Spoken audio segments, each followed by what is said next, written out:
एके दिवशी जंगलात एक मोठा बलाढ्य हत्ती मस्त पैकी फिरत होता. त्याला आपल्या ताकदीचा खूप गर्व होता.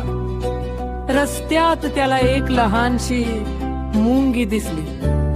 हत्ती हसत म्हणाला, अरे मुंगी, तू एवढी लहान, माझ्या समोर तुझं काय चालणार.